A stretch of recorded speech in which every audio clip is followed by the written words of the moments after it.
While all I've heard is negative after negative after negative, I can't wait to check out the sequel and rank its bosses, and if anything, I have a feeling I'll enjoy it quite a bit. Well, yeah. To think that once upon a time I was excited to play this game. Going into it, I had some sort of delusional or mental state of denial where I refused to accept that this game could be bad. Then I actually played the game and I realized 2.8 stars is quite generous. It's so short, like I really wanted to like it, but any game whose lone DLC is about half length of the main thing just can't be very good. Correct me if I'm wrong in the comments. Oh, yeah, there's no map, no health bars, and no indication of really anything direction-wise outside of a mechanic I'm pretty sure is only used in LEGO Harry Potter, and yeah, a real shocker here, the boss fights were terrible. If you thought the Arkham games had it rough, this is a straight dumpster fire, and I won't waste any more time, so let's get into it with the Purge Trooper.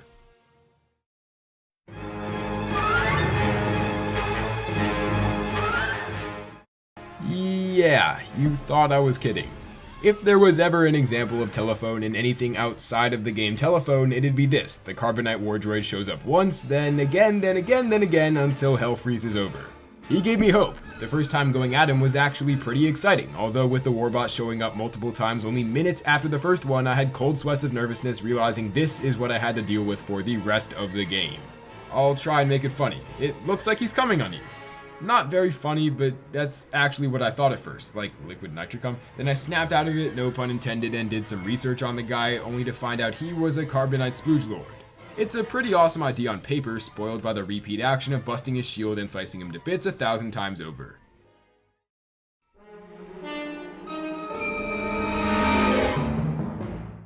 Listen man, I've said it 3 times and I'm not gonna say it again. It's an ATST. This one has a bomb shoot thing that sort of looks like Lobot, but yeah, it's the same thing, and they can eat shit with how much damage these hunks of metal dish out.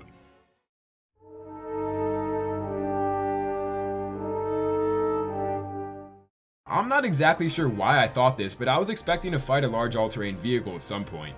Enter the ATMP, the Harry Winks of ideal substitutions who not only subverts expectations, but is lame.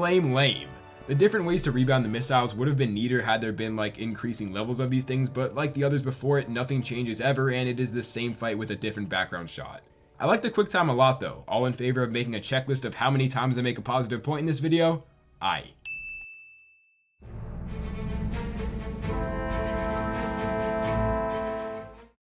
I wonder what the thought process was with this thing. I understand it's supposed to move the plot and give reason for you getting closer to the arena so quickly, but this would have been better off as a great looking cinematic over an enigmatic and straight up unnecessary level hazard. It is no Star Destroyer, but the thought I felt having to restart all the way from the back to the TIE Fighter bit when the gunship was basically a flying heap of garbage was almost on that level, mainly because you have to be pretty close to perfect to beat this thing, at least on hard, although on medium it is a bit more lenient.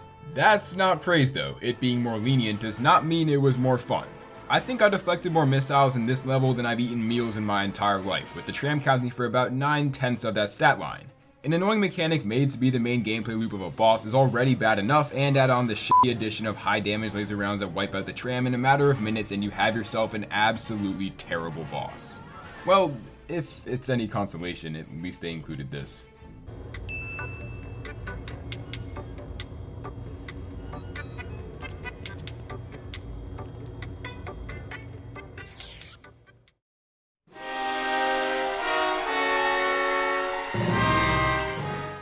Seeing this guy in the main menu cutscene made me really excited to fight him, so understandably when I learned that he was a generic mini-boss, I was really disappointed.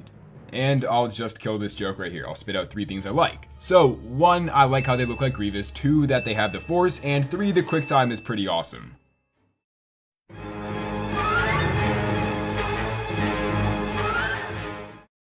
This indestructible soldier of fire was fucking insane the first time around, but I lost count on how many times these dudes showed up afterwards. The fireballs should have been actual fireballs over like little poots of flame that deal minimal damage and provide no means of counterattacking. And on top, they croak like Nukasaku whenever you chuck a maxed out lightsaber throw like everybody else. Damn shame.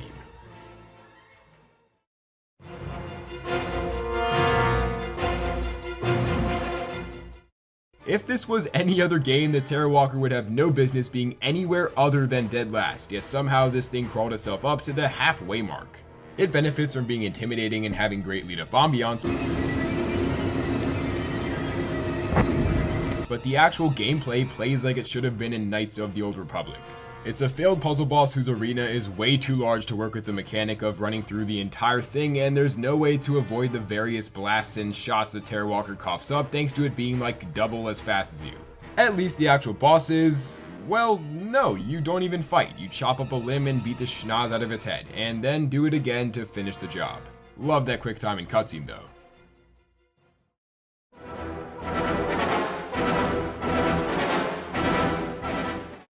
For those of you who go way back, you might remember during the Arkham Asylum boss ranking, as in our very first video, I made a point of how much I enjoy chases in games. That being said, this fight used the Predator Systems mechanics very well, and the chase at the end was a pretty cool experience, but it still failed to give me a real adrenaline rush like other chases do. This thing gets carried to hell and back by that chase for no particular reason, it just felt pretty rad doing it.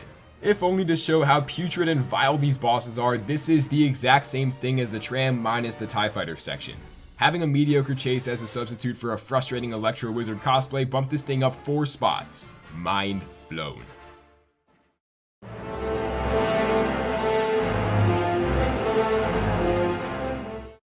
Never in a million years would I have thought I'd find Darth Vader to be boring. I mean, he's my favorite character in anything. As a matter of fact, I just bought every single Vader 2016 Dark Lord of the Sith and Vader 2020 comic volume like last week. And seeing him done this wrong was like watching Abdul get sent to Creamland, or whatever dark matterverse the Cream Stand lives in. So yeah, in summary, this fight is so bad it makes the best character in its universe a repetitive slog. As much as I like the outdoor fight, I can't excuse having to hop and skip along cloning bays for 20 plus minutes for the grand reward of a minute-long fight. As I just said, the second phase was night and day compared to the first, but that's like actually the Bad Batch. The QuickTime was a neat send-off to the series as we know it, and I appreciate both decisions, but I actually don't even have the achievement for the light side ending because you have to replay the entire game for a cutscene. So yeah, this was screen recorded. Either way, what an all-around disappointment.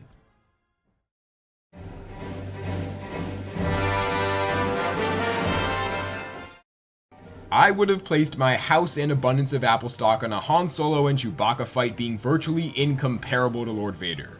If that doesn't make a point to how bad Vader is, then I'm not sure what does. It also means we finally made it to our first half-decent boss. Half decent is charity though. Lazy design is at an all-time high with this fight, as Chewbacca isn't Chewbacca, rather Chewie controlling the average ATST with 3 phases of health. He dishes out damage like sliders at a bar mitzvah. Oh yeah, Han. Shoots rockets, I guess? I don't know. The Ewoks are easy enough to deal with and are little spouts of free health, so with all that, it culminates in Chewie's brutal death in one of Starkiller's most badass moments. Aw yeah.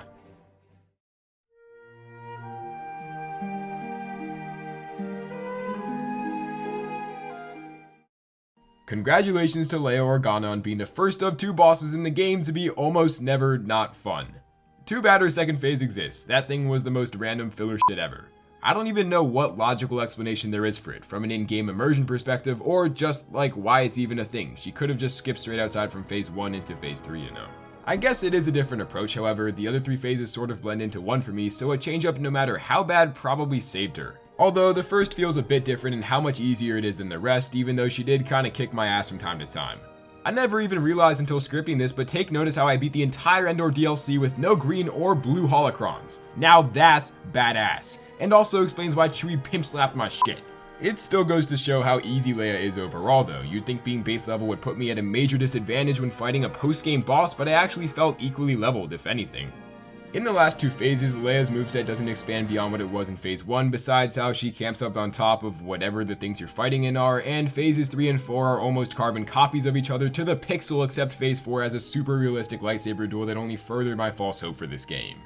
I may have come across as pessimistic, but Leia was quite a solid boss fight.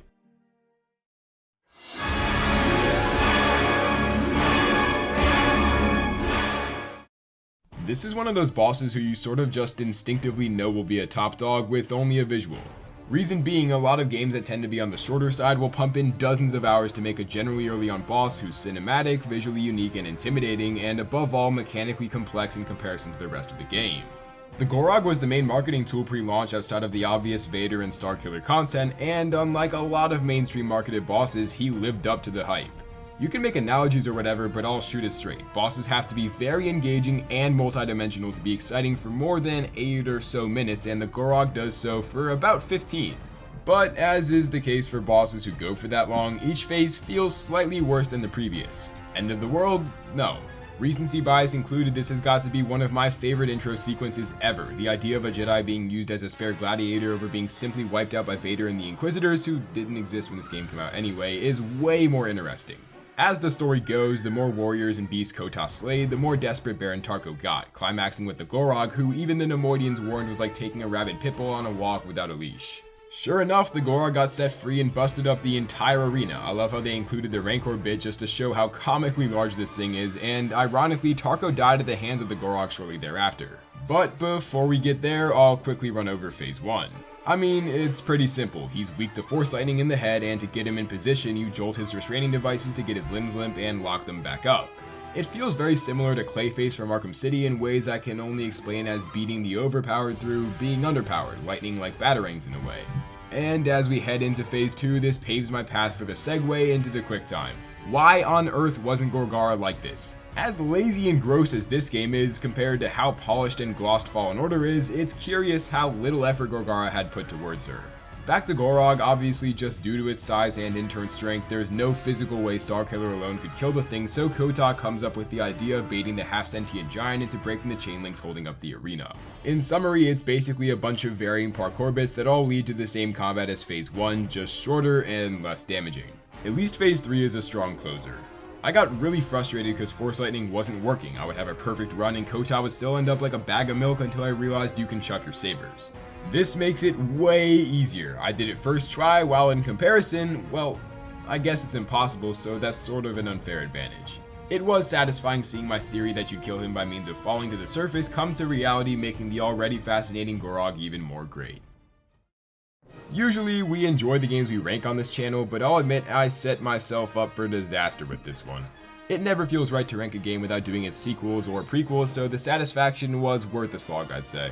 Either way, I'm pretty damn glad I can rest peacefully knowing I finished having anything to do with this game ever again, and as miserable as the bosses were, getting to rant for this long as I did was a unique experience you'll rarely, if never, see again on this channel. Remember to like and subscribe if you haven't, and above all, I hope you guys enjoyed the video as much as I did. So, with that said, deuces.